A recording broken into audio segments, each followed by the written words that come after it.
ከረሱል ሰለላሁ ዐለይሂ ወሰለም በኋላ ነቢይ ነኝ ብሎ የተነሳው ሰው ማን ነበር? ቁርአን ወርዶልኛል ብሎ ለሕዝቡ ያነበንብ የነበረው ድርሰትስ ምን ነበር? ነቢይነትን ለሁለት እንጋራው ብሎ ረሱልን ሰለላሁ ዐለይሂ ወሰለም ሲጠይቃቸው የእሳቸው ምላሽ ምን ነበር? ረሱል ሰለላሁ ዐለይሂ ወሰለም ወደ ሙሰይለማ የላኩት መልእክተኛ ከሙሰይለማ ዘንድ የፈጸመው ጀብድስ ምን ይመስላል? ይህ ሰው በርካታውን የአረብ ነገዶች አስከትሎ በኢስላሙ ዓለም ትልቅ ፈተና ከሆነ በኋላ እንዴት ሊወገድ ቻለ? ይህን መሰናዶ ለማዘጋጀት ውድ ጊዜና ጉልበት ፈሶበታል። መሰል መሰናዶዎችን ለመስራት ይረዳን ዘንድ የእናንተ ላይክ ማድረግ ትልቅ አስተዋጽኦ አለው። በመሆኑም ቪዲዮውን ስትጀምሩ ላይክ በማድረግ እንድትጀምሩ በክብር እጠይቃለሁ።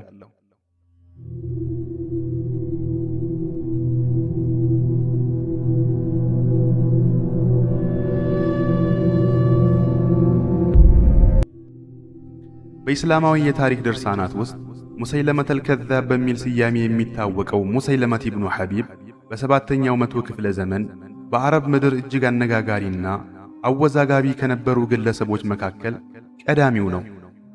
ሙሰይለማ እንደ አውሮፓውያን አቆጣጠር በ582 አካባቢ በነጅድ እምብርት ውስጥ በየማማ አካባቢ በስፋትና በኃያልነቱ ከሚታወቀው በኒ ሐኒፋ ከተሰኘው ጎሳ ተወለደ። ይህ ጎሳ እንደተለመደው የአረብ ጎሳዎች ተራ የዘላን ስብስብ ሳይሆን ከእስልምና መምጣት በፊት በአረብ ምድር ውስጥ የራሱ ፖለቲካዊና ማህበራዊ መዋቅር ያለው በሌሎች ጎሳዎች ዘንድም የሚከበርና ተሰሚነት የነበረው ኃያል ጎሳ ነበር። ሙሰይሊማ ከልጅነቱ ጀምሮ ጥብቅ የሆነ የጎሳ ሥርዓትና ግልጽ የሆነ ማህበራዊ እርከን ባለበት አካባቢ ነው ያደገው። እያንዳንዱ ግለሰብ በጎሳው ውስጥ ያለው ድርሻና ቦታ በግልጽ በሚታወቅበት ማህበራዊ መስተጋብር ውስጥ መኖሩ ለክብርና ለስልጣን ያለውን ጉጉት ገና በለጋነቱ እንዲቀረጽ አድርጎታል። ይህ የቀደመ ስብዕናውም በኋላ ላይ ነቢይ ነኝ ብሎ ለተነሳበት ድፍረትና ዓላማውም እንደ መነሻ ምክንያት ሊጠቀስ ይችላል። የታሪክ መዛግብት እንደሚሉት ከሆነ ሙሰይሊማ ዓመል ውፉድ አልያም የልዑካን ዓመት ተብሎ በሚታወቀውና የተለያዩ የአረብ ጎሳዎች ወደ መዲና እየመጡ ለረሱል ሰለላሁ ዐለይሂ ወሰለም የእምነት እጃቸውን በሚሰጡበትና ታማኝነታቸውን በሚገልጹበት ወቅት መዲና ተገኝቶ ነበር። በዚህ ወቅት ሙሰይሊማ ከኢስላማዊ ጥሪ ጋር የመገናኘት አጋጣሚ ቢኖረውም ጥሪውን በልቡ ሙሉ በሙሉ ከመቀበል ይልቅ ፖለቲካዊና መንፈሳዊ ምኞቱን ሰንቆ መዲና ላይ ብዙም ሳይቀመጥ ወደ ጎሳው ተመለሰ። ወደ መዲና ያደረገው ይህ ጉዞ ለሙሰይለማ በሕይወቱ ውስጥ ትልቅ የለውጥ ምዕራፍ ነበር።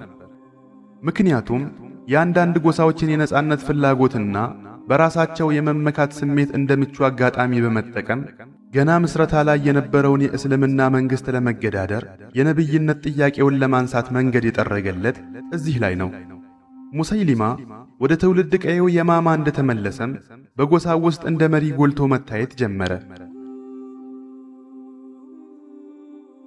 ሰዎችን ለመሳብና ንግግሩን ለማድመቅም በወቅቱ በአረብ ምድር የተለመደ የነበረውን ቤት ለሚመታና ዜማ ያለው የስነ ቃል ዛዬ አልያም ሰጃዕ መጠቀም ጀመረ። ሙሰይሊማ ወህይ እንደሚወርድለት ማህበረሰቡን ለማሳመን የተለያዩ የሰጃዕ አይነቶችን የተጠቀመ ሲሆን የወረደልኝ ቁርአን ነው ብሎ ካወጃቸው አንቀጾች መካከልም የሚከተሉት ይገኙበታል።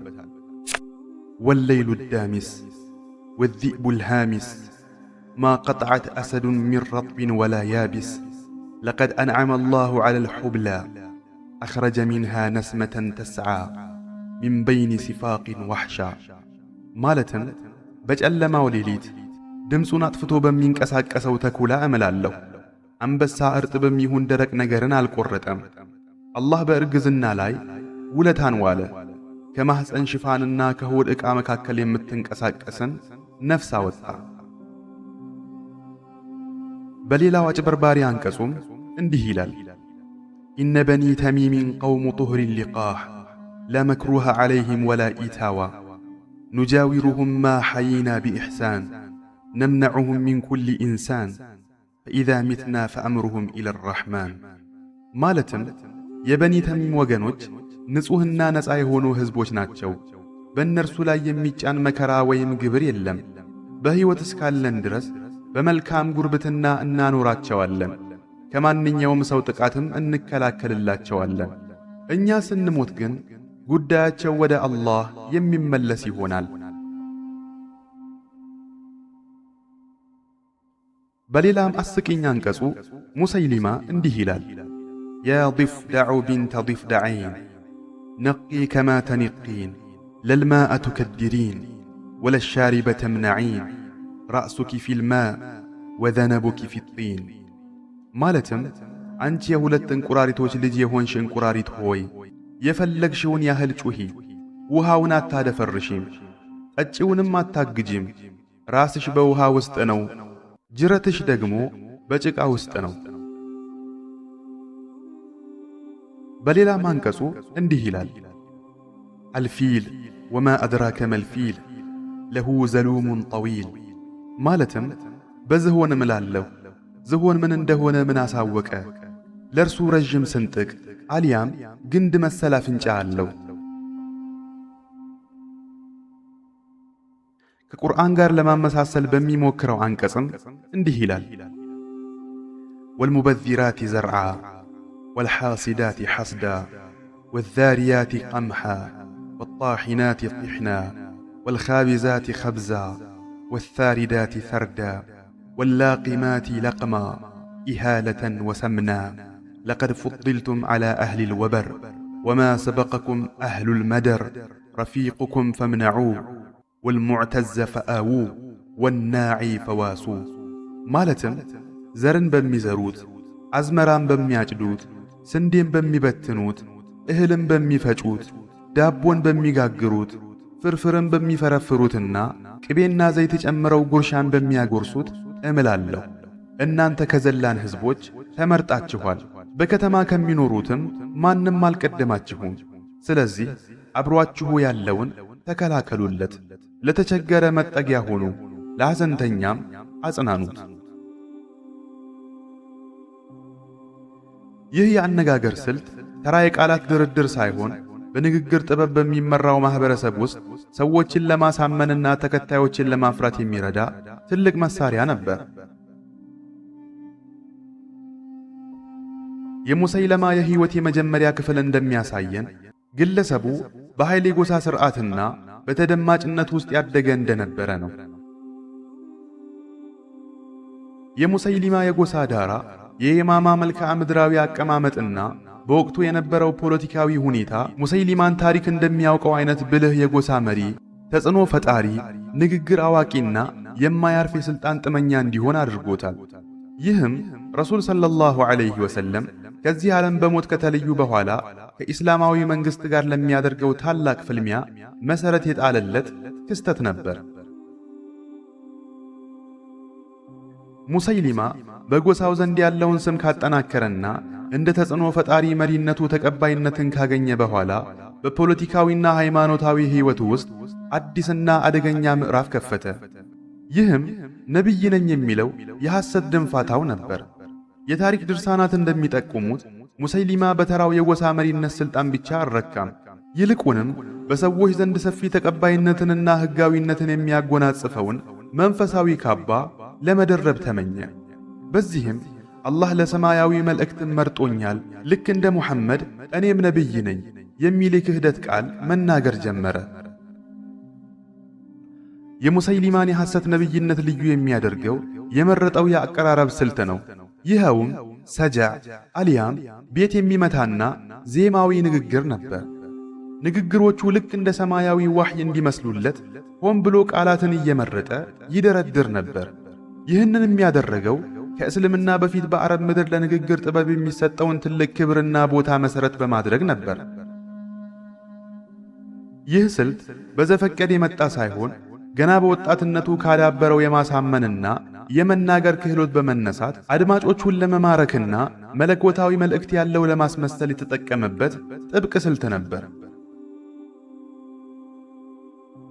በዚህ ወቅት የሙሰይሊማ መልእክቶች ወደ ተለያዩ አቅጣጫዎች መሰራጨት ጀመሩ። ሌላው ቀርቶ ለረሱል ሰለላሁ ዐለይሂ ወሰለም በመልእክተኝነት ተግባር ላይ ሽርክና ይኑረን ወይም ስልጣኑን እንጋራ የሚል ድፍረት የተሞላበት ደብዳቤ እስከ መላክ ደርሷል። ረሱልም ሰለላሁ ዐለይሂ ወሰለም ይህንን የሐሰት ጥያቄ በጽኑ ውድቅ በማድረግ ምላሽ ሰጡት። ምድር የአላህ መሆኗን እርሱም ለሚሻው ባሪያው እንደሚያወርሳትና መልእክተኝነትም በረሱል ሰለላሁ ዐለይሂ ወሰለም መደምደሙን ገለጹለት። ይህ ታሪካዊ ምላሽ ገና በለጋነቱ የነበረው ኢስላማዊ ማህበረሰብ እንዲህ ያሉ የሐሰት የነብይነት ጥያቄዎችን እንዴት በጽናት እንደሚመክትና በእውነትና በሐሰት መካከል ያለውን መስመር እንዴት እንደሚለይ ያሳየበት ወቅት ነበር።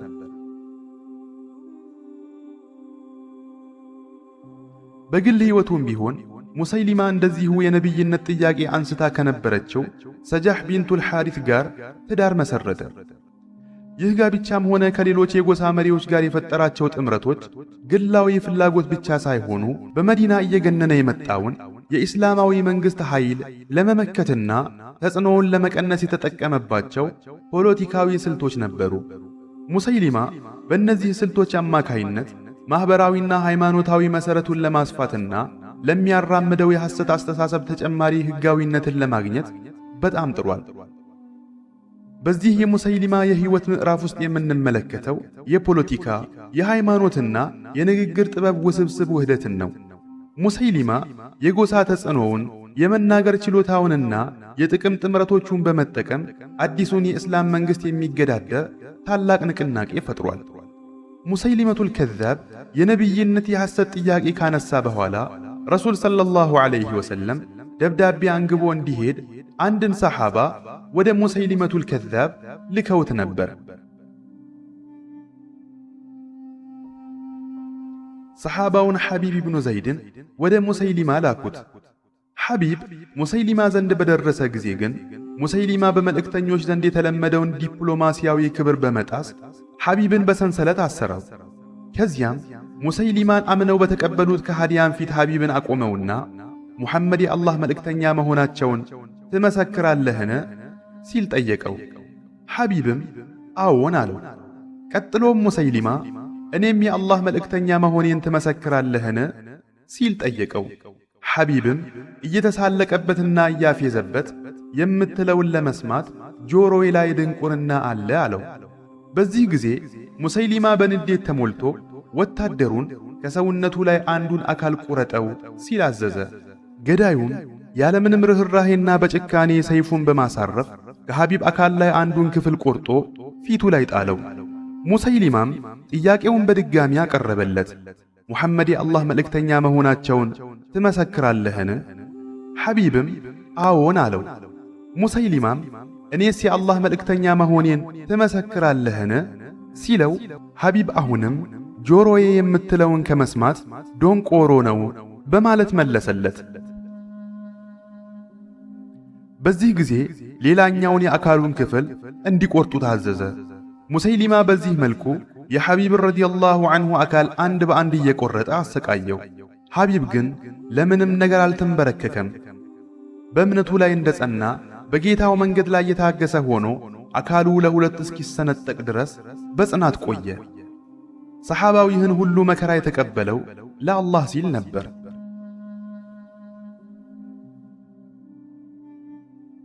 ጨካኙ ገዳይም አካሉን ቆራርጦ እስኪያበቃና ነፍሱ ወደ ፈጣሪዋ እስክትመለስ ድረስ ሐቢብ ለአንዲትም አፍታ ልቦናው ሳይናወጥ በእምነቱ ላይ ጸንቶ አለፈ።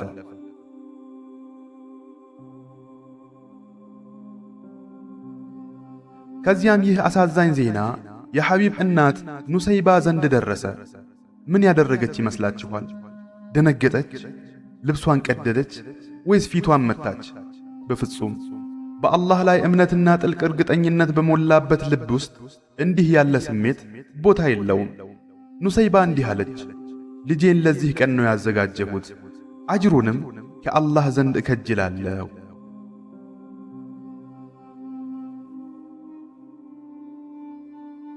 ታሪክ እንደሚመሰክረው ሙሰይሊመቱል ከዛብ ተራ የሐሰት ነቢይ ብቻ ሳይሆን ሰዎችን ለማሳመንና ተከታዮችን ለማፍራት ማንኛውንም ስልት የሚጠቀም ብልህና ስልጣን የጠማው የጎሳ መሪ ነበር። ይህ የሙሰይሊማ ታሪክ ክፍል ጉዳዩ ከመደበኛው የነብይነት ጥያቄ ባለፈ በወቅቱ የነበረውን የአረብ ምድር ማህበራዊና ፖለቲካዊ ሁኔታ ተጠቅሞ የተቀነባበረ ስልታዊ ጥንሰሳ እንደነበር ያሳየናል። ይህም ሁኔታው ከሙስሊሞች ጋር ወደሚያደርገው ወሳኝና የመጨረሻ ፍልሚያ እንዲያመራ ምክንያት ሆኖታል።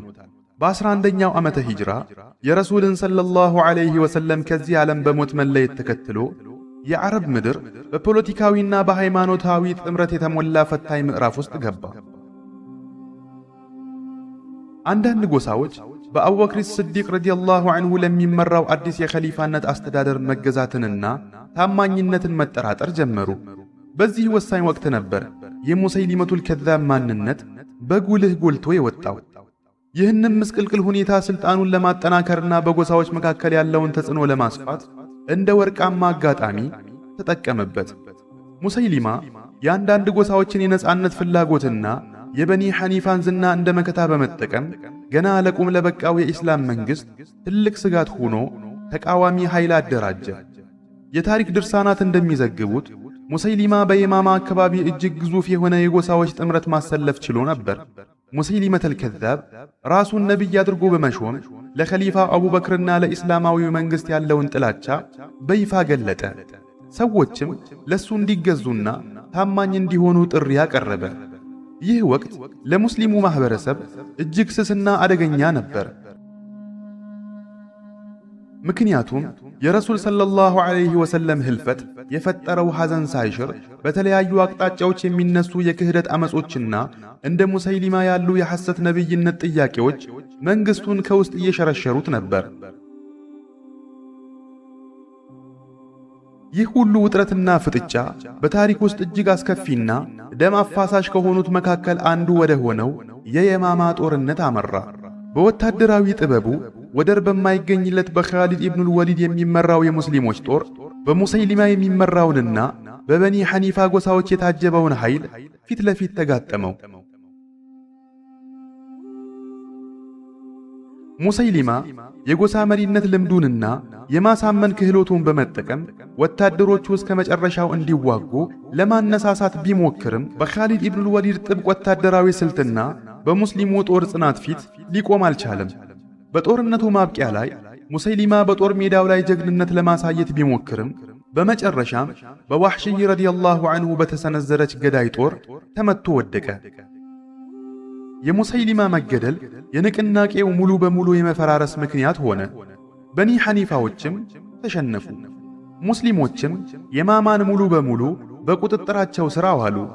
የዚህ ሐሰተኛ መሪ መገደል ከረሱል ሰለላሁ ዐለይሂ ወሰለም ህልፈት በኋላ ለኢስላማዊው መንግሥት መረጋጋትና መጠናከር ትልቁን ድርሻ አበርክቷል።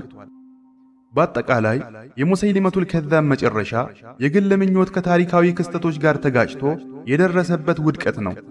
ሙሰይሊማ የጎሳ ኃይልን፣ የንግግር ጥበብንና መንፈሳዊ ድንፋታን አቀናጅቶ ቢነሳም በኻሊድ ኢብኑል ወሊድ በሚመራው በተደራጀው የኢስላም ጦር ፊት ደቋል።